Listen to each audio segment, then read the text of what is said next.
Bore नहीं हो रहा बस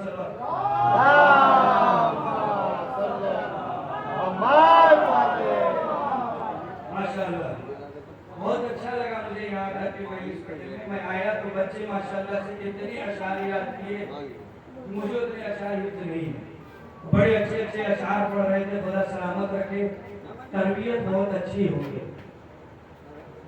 मजलिसों से हमेशा अपने बच्चों को जोड़े रखें। मजलिस से दूर होंगे तो तरह तरह के खुराफात लेकर के आएंगे। मजलिसों से जुड़े रहे। जनाब अब्बास की फजीलत,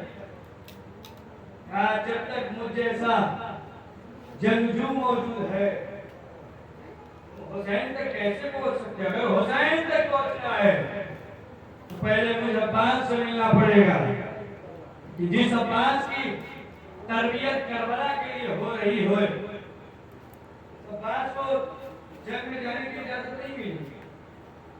क्यों नहीं मिली? एक सोच है, एक फिक्र है, एक तफक्कुर है। मुमकिन है कि सही हो, मुमकिन हो गलत हो, लेकिन अगर गलत है तनकीद करना होगा तो तनकीद तामीरी कीजिएगा, वरना जाने नहीं दूंगा। तनकीद तामीरी यानी मिसाल देता चलो बहुत जल्दी एक मुसव्विर तस्वीर बनाई और दीवार के ऊपर लगा दिया कि जिसको इसमें ऐब नजर आए वो इसमें निशान लगाता चला जाए। अब जो रिक्शा चलाने वाला था उसने देखा है, नाक टेढ़ी की निशान लगा के चला गया। पान बेचने वाला आया, आंख सही नहीं, उसने निशान लगा के चला गया। चप्पल सिलने वाला आया, उसने देखा भाई इसका पैर सही नहीं, वो भी निशान लगा के चला गया। उस्ताद के पास उस्ताद ने नायाब तस्वीर बनाया, लगाया दीवार पे। किसी को कोई एतराज, कोई ऐब नजर आए, निशान लेकर के चला जाए, कहा यही तो तुम्हारी मुश्किल थी। फिर से तस्वीर बनाओ और लिख देना कि जिसको ऐब नजर आए वो इसराह करके चला जाए। अब जो कल रिक्शा चलाने वाला था धीरे से चुपचाप रिक्शे पे बैठा है, पान वाला अपनी गुमती पे बैठा है, बस देख रहा है, हिम्मत नहीं पड़ रही है। एक फिक्र देने जा रहा हूँ, तनकीद कीजिएगा, तामीरी कीजिएगा, वरना जाने नहीं दूंगा। सलावत पढ़े मोहम्मद वाले।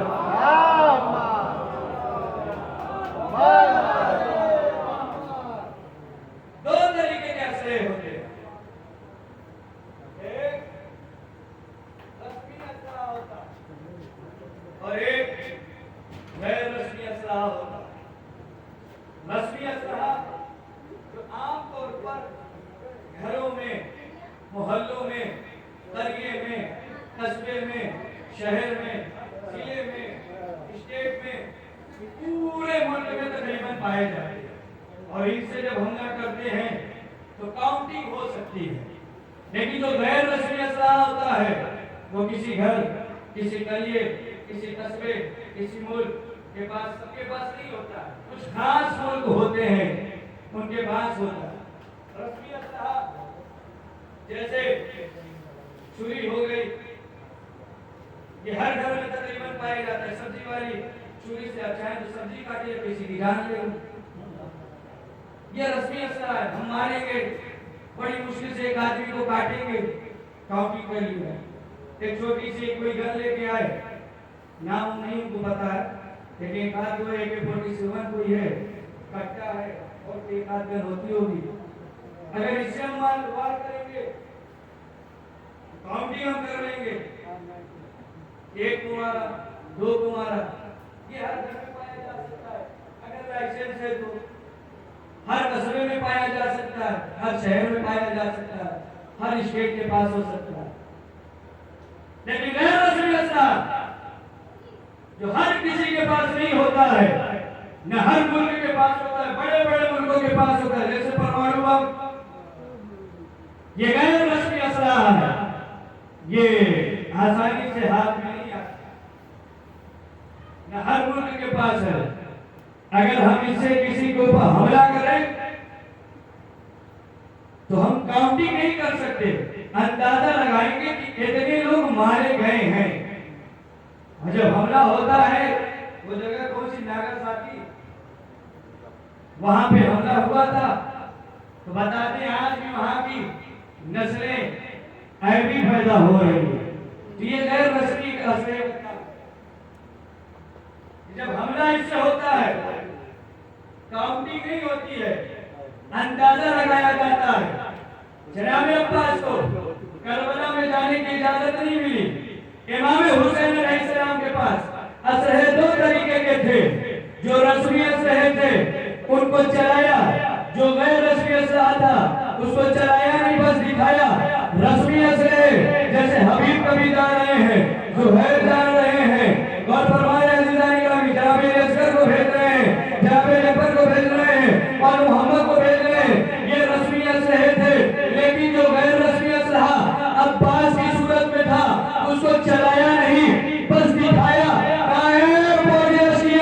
देख लो, अगर मैं अब्बास को जंग की इजाजत दे दूंगा तो यजीदियत का वजूद सबे हस्ती से फना हो जाएगा। इसलिए इजाजत न मिली और जिहाद का जो हरकत देखना है, बस आखिरी बार जहमत तमाम जिहाद का जो जवान देखना है। शहादत के बाद ये लुटा हुआ काफिला जब दरबार यजीद में पहुंचा, तमाम के तमाम तबर्रुकात थे। वही तबर्रुकात में भला पास का अलम भी था। जब यजीद ने देखा तो मौला अब्बास का अलम देख करके अपनी जगह से 3 मरतबा उठा, बैठा, उठा, बैठा, उठा, बैठा। दरबारियों ने पूछा, ए जी तुझे किस बात ने हैरत में डाल दिया? ये बताओ कि आलम किसके हाथों में था? लोगों ने कहा हुसैन के भाई लश्कर के अलमदार अब्बास के हाथों में था ये आलम। का ये बताओ तुम्हें किस बात ने हैरत में डाला? कहा मुझे इस बात में हैरत में डाला कि कितना शुजा था वो अब्बास, कितना बहादुर था वो अब्बास, कितना वफादार था वो अब्बास, कि मैं देख रहा हूँ पूरे परचम पे तीरों के निशान, लेकिन जो दस्ता है उस पे एक भी तीर का निशान नहीं है।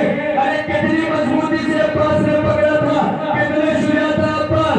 दिल चाहता है जुमला कहता चलूं, जो इंसान अपनी शहादत के बाद सिर्फ अपने एक असर के जरिए से हाकिमे वक्त को उठक बैठक करवा दे, उसे अब्बास कहते हैं।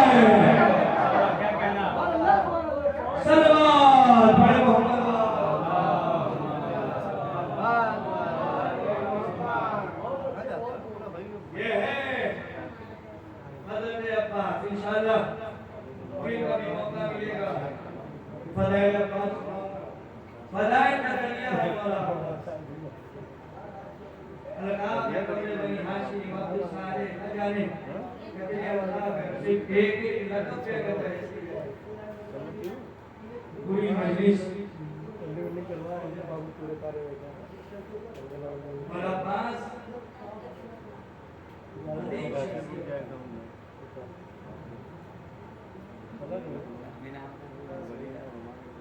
ये ऐसा नाम है अगर गौर से सुना जाए, इस नाम को पढ़ा जाए तो यूं ही आंखों में आंसू छलकने लगते हैं। कितने शुजा थे जनाब अब्बास, इनकी शजाअत का बस अंदाजा ऐसे लगा लीजिए कि जब ये काफिला मदीने से चला, ये मैंने किताब में ना पढ़ा, अपने बुजुर्ग उलमा से सुना। जब ये काफिला मदीने से चला है तो जनाब ज़ैनब को अपने भाई अब्बास, गैरदार भाई अब्बास की ज़ियारत का इश्तियाक हुआ। इमाम हुसैन अलैहिस्सलाम से कहती है, भैया सब मुझे काफिले में नजर आ रहे हैं, मेरा गैरदार भाई अब्बास नजर नहीं आ रहा। मुज़ल्लुम करबला ने कहा, देखना चाहती हो बहन? कहा भैया, उंगलियों का इशारा किया, कयामत आ गया। क्या देखा शहजादी हो ये मकाम कि भैया अब्बास है, काफिले के आगे आगे चला जा रहा है। जब भी कोई मुसाफिर रास्ते में मिल रहा है तो उससे कह रहे हैं, शख्स ऐ मुसाफिर या तो तू अपना रास्ता बदल ले या इन झाड़ियों में छुप जा। अरे मेरी शहजादी ज़ैनब आ रही है।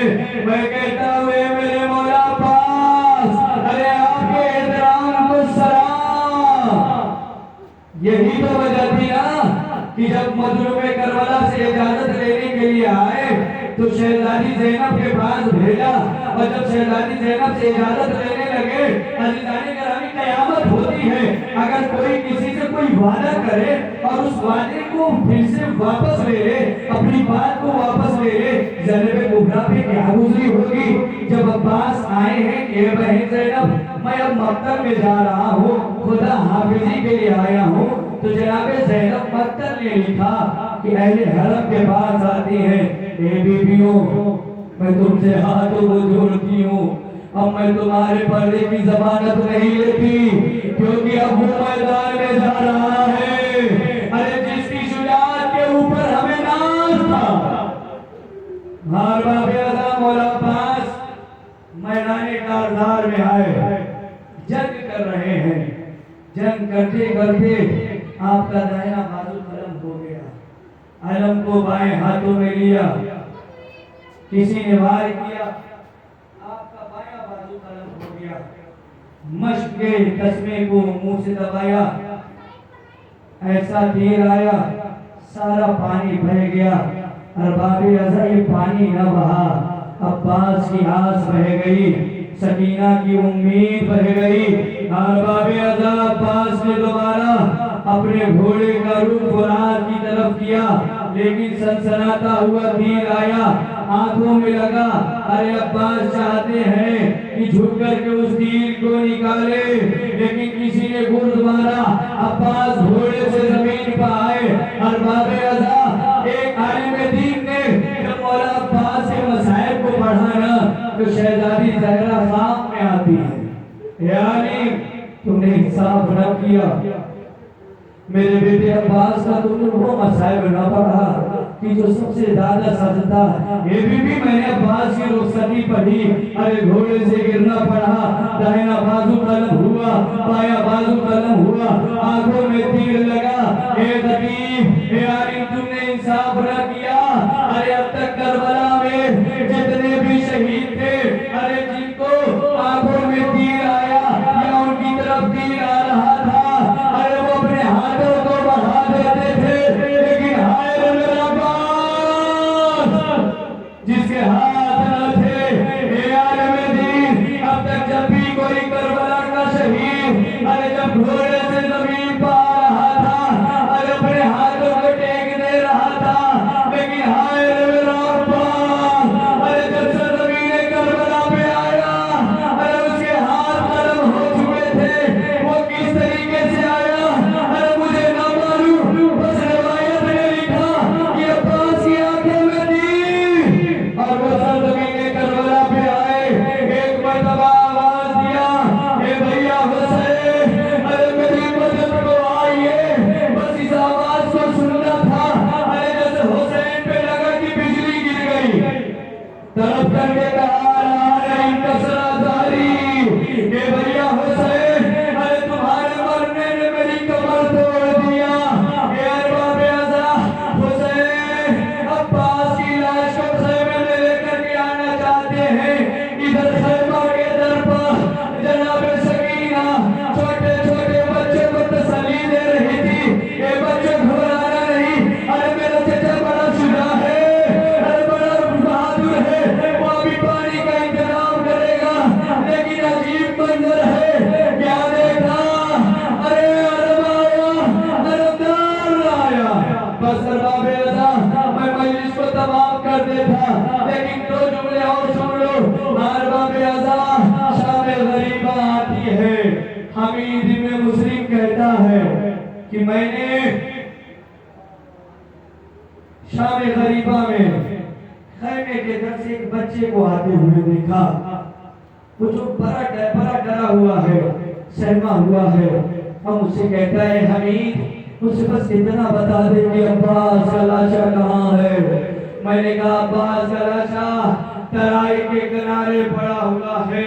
हमीद कहता है कि मैं मैं समझा कि ये बच्चा जाएगा, अब्बास से कहेगा कि अब्बास उठो, सकीना प्यासी है।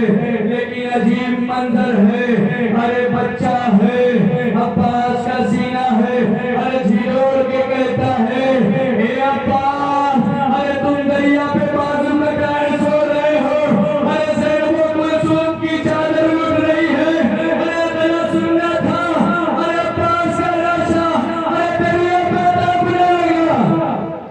जज़ाकुमुल्लाह, खुदा आपकी आवाज़ों पे रहमत नाज़िल करे। बस आखिरी जुमला फिर रहमत तमाम।